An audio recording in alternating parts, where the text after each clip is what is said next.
ہمارے جب تک T V drama serials, Ertugrul drama بنا نا، پوری بالی ووڈ پوری ہالی ووڈ کی فلم انڈسٹری تباہ کر دی ان لوگوں نے. لوگ اور کچھ دیکھتے ہی نہیں. کیا اس ڈرامے میں کیا ہے؟ کیا آپ نے دیکھا کہ کہیں ارطغرل نے کسی کو مکہ مارا اور وہ 600 فٹ دور جا کے گرا ہو، جس طرح تامل کی موویز میں ہوتا ہے یا جس طرح انڈین موویز میں شاہ رخ خان مارتا ہے؟ نہیں کیا. کیا ارطغرل ہیلی کاپٹر سے آ رہا تھا؟ کیا ارطغرل نے ڈائناسور کو مارا تھا؟ نہیں. انہوں نے اتنی انویسٹمنٹ نہیں کی جس طرح انڈیا اپنی موویز پہ کرتا ہے. وہ ایک ہی گاؤں میں بیٹھ کے پوری مووی بنا لی ان لوگوں نے، پوری سیریز بنا دی. لیکن دنیا دیکھ رہی ہے. اب دنیا کو، اب ان فلم پروڈیوسرز کو بھی سمجھ جانا چاہیے کہ جو تم لوگ غلاظت دکھانا چاہتے ہو، یہ قوم وہ دیکھنا نہیں چاہتی. قوم یہ دیکھنا چاہتی ہے، اپنی تاریخ دیکھنا چاہتی ہے. لیکن قوم کی بدنصیبی ہے کہ وہ تاریخ اسے دکھائی نہیں گئی. آپ کو پتہ مغرب نے کہا ہے کہ ارطغرل غازی جو ڈراما سیریل ہے یہ ایک منی ایٹم بم ہے جو 34 لینگویجز میں اسے ٹرانسلیٹ کر لیا گیا اور لوگوں کو ڈبنگ کے ساتھ دکھایا جا رہا ہے مختلف ممالک میں. یہ چیزیں اگر ہم لوگ بنانا شروع کر دیں نا، اور صرف ٹیپو سلطان پہ، ہم بہت چھوٹے تھے، شاید ہمارے دور سے پہلے کی بات ہو، ایک ڈراما سیریل بنا تھا، کچھ قسطیں اس کی چلی تھی. وہ نہ بھی دکھائیں نا، صرف یہ دکھائیں کہ میر جعفر اور میر صادق جو غدار تھے، ان کے لیے برطانوی سامراج نے عدالت سے معاوضہ لگایا تھا کہ انہوں نے معاوضہ دینا ہوتا تھا کہ یہ ہمارے وفادار تھے اور ٹیپو سلطان کے غدار تھے، ان کو ہر مہینے نہ پیسے دے دیا کرنا. تو سارے غداروں کے بچے آتے تھے نا، تو وہ باری سب کو معاوضہ لگتا تھا. کچھ کی پینشن ہوتی تھی، کچھ کا کیا. تو میر جعفر اور میر صادق کے بارے میں اعلان ہوتا تھا، میر جعفر غدار کے لوائقین، ان کے وارث حاضر ہوں. آپ اندازہ کریں کیا گزرتی ہوگی ان لوگوں. جس طریقے سے قوم کا وفادار، امت کا وفادار، صدیوں اس کا نام یاد رکھا جاتا ہے نا، اسی طریقے سے قوم کے غدار کو بھی صدیوں یاد رکھا جاتا ہے. لیکن فرق صرف اتنا ہوتا ہے کہ امت میں ہر چوتھے پانچویں بندے کا نام حسین رکھ دیا جاتا ہے، یزید کوئی نہیں رکھتا. فرق صرف اتنا ہے. دس از دا اونلی ڈفرنس. اللہ کرے کہ ہم لوگ جو خود کو حسینی کہتے ہیں، ہم واقعی حسینی بننے میں کوئی عملی کردار ادا کریں. ورنہ ایک وزیر تھے، تقریر کر رہے تھے اور کہہ رہے تھے کشمیر میں میدان کربلا برپا ہے. تو میں نے فوراً اپنی تقریر کا آغاز کچھ یوں کیا کہ اچھا جی، کشمیر میں میدان کربلا برپا ہے تو بتاؤ حسینی کون ہے؟ کشمیری ہے نا؟ کہتا ہاں اوبویسلی. میں نے کہا یزیدی کون ہے؟ Indian army. کہتا ہاں اوبویسلی، بڑا کانفیڈنس ہے.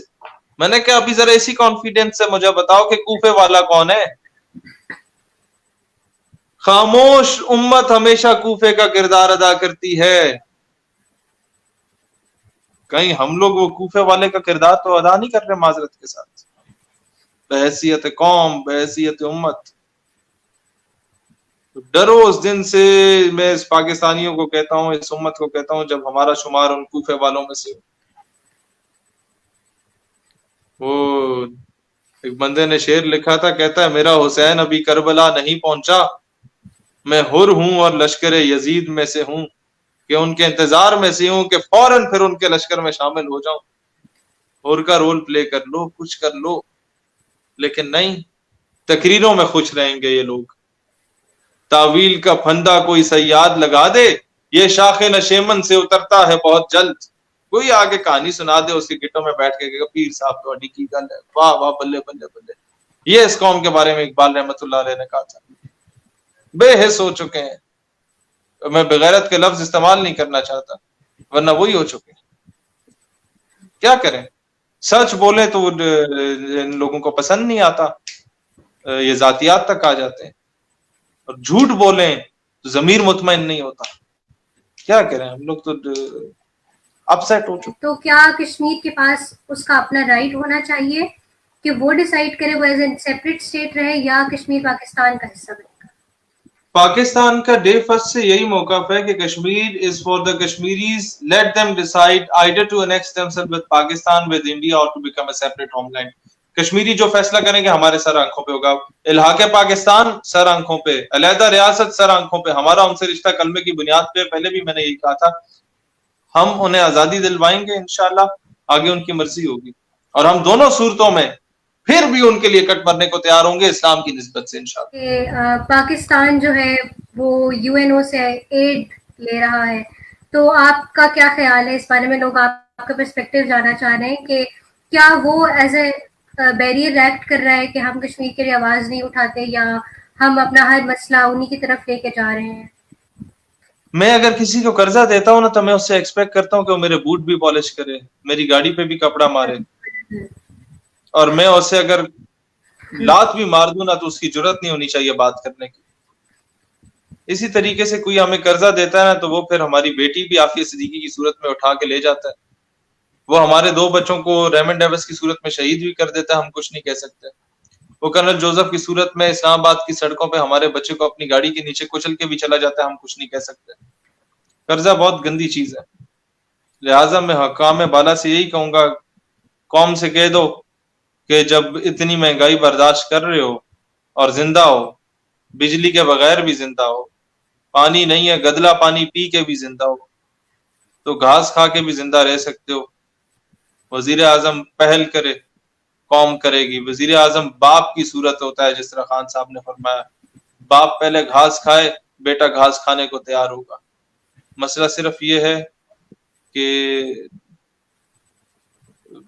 بھوکا پیاسا ہو کے مرنا تسلیم ہے, بغیرت ہو کے مرنا تسلیم نہیں. مقروض آدمی کس طرح جا کے دلیری سے بات ہے, مجھے یہ بتائیں. میں آپ کو ایک ایگزامپل دیتا ہوں. آپ کے محلے کا ایک چودھری ہے, اور اس نے آپ کے گھر کے ایک کمرے پہ قبضہ کیا ہوا ہے, ادھر اس نے اپنا گندم اناج وغیرہ رکھ دی ہے. اب میں نے کہا کہ یہ میری بہن ہے, میں اس کے حق کے لیے جاؤں گا. مجھے بتائیں, اگر میں نے اس چودھری سے قرضہ لیا ہو تو میں کیا بولوں گا؟ چودھری جی میں تہاڈا نوکر, تہاڈے پیو دا وی نوکر ہے, ذرا تھوڑا جا مہربانی چا کرو, کوئی تھوڑا جا کمرہ تسی رکھو, لیکن ذرا اینو کہہ دو کہ اسی اگلے سال واپس دے دیں گے. لیکن اگر میں نے قرضہ نہ لیا ہو نا اس سے, جا کے اس کا گربان پکڑ کے جھنجھوڑ کے کہہ سکتا ہوں کہ یہ ناجائز قبضہ کیا ہے, واپس کرو. دس از دا ڈفرنس. اب آپ کو سمجھ آ رہی ہے؟ یہ قرضہ بڑی گندی چیز ہوتی ہے. جناب اگلا کوشچن.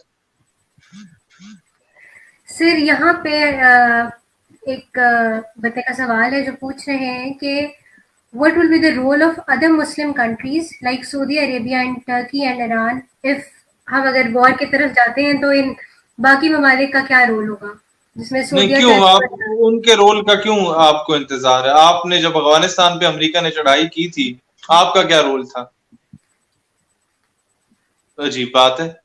ہم لوگوں نے تو امریکہ کا ساتھ دیا تھا, مارو ہمارے مسلمانوں. بس اللہ کرے وہ رول یہ نہ پلے کریں, ہمارا ساتھ نہ دیں, ہمیں نہیں ضرورت ان کے ساتھ کی, کسی بھی ملک کی, کسی مسلم کنٹری کی. بس بیٹھ کے دعائیں کر لیں ہمارے لیے, کیونکہ ان کی حکومتیں بھی اسی طرح کی. جب آپ کی تلوار پہ عورت اور شراب آ جائے تو وہ زنگ آلود ہو جاتی ہے, وہ پھر برما فلسطین کشمیر کے لیے نہیں اٹھتی.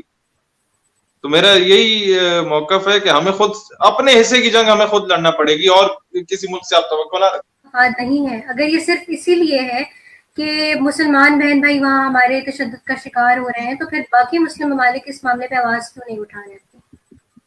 دیکھیں باقی مسلم ممالک نے آواز اٹھائی نا, ہر مسلم ملک نے کہا ہم کشمیریوں کے ساتھ کھڑے ہیں, ہم اظہار یکجہتی کرتے ہیں, بھارت کے عزائم کی مذمت کرتے ہیں. ہم نے بھی یہی کیا ہے. اب آپ کیا چاہتے ہیں کہ ہم نعرے لگائیں؟ جی دوسرے میں آپ سے جو پوچھنا چاہ رہی تھی وہ یہ تھا کہ آپ کو کیا لگتا ہے کہ جنگ سلوشن ہے, آپ کا پرسپیکٹو ہے, یہ ہمیں سمجھ آ گیا, مگر آپ کو کیا لگتا ہے کہ انڈیویجول لیول پہ میں یا پھر باقی جو ہماری یوتھ ہے, ہم انڈیویجول لیول پہ ایسے کون سے اسٹیپس لے سکتے ہیں جو ہمیں لینے چاہیے, اور آپ کیا میسج کیا دیں گے ہماری یوتھ کو اوور آل جنرلی؟ میں صرف مختصراً وہ بات بتانا چاہتا ہوں جو امپلیمنٹ بھی ہو سکتی ہو. اس قوم کو قوم بنا دیں, یہ ہجوم بنا ہوا ہے. جہاں مداری بندر کو نچاتا ہے یہ قوم پہنچ جاتی ہے, جہاں داندوں کا جلسہ ہوتا ہے یہ قوم پہنچ جاتی ہے, جہاں کتوں بلوں مرغوں بٹیروں کو لڑوایا جاتا ہے یہ قوم پہنچ جاتی ہے. اس قوم سے کہیں کہ اگر تم اکٹھا ہونا شروع ہو جاؤ کشمیر کے لیے, شاید حاکم وقت آپ کے ووٹ بینک کو حاصل کرنے کے لیے کشمیر کا نام لے لیں. بس یہ میں اس قوم سے کہنا چاہتا ہوں. سر میں بہت شکر گزار ہوں. آپ نے مجھے پتا ہے کہ آپ کتنے بزی تھے, کال پر بات کرنا کتنا مشکل ہو رہا تھا, تو میں بہت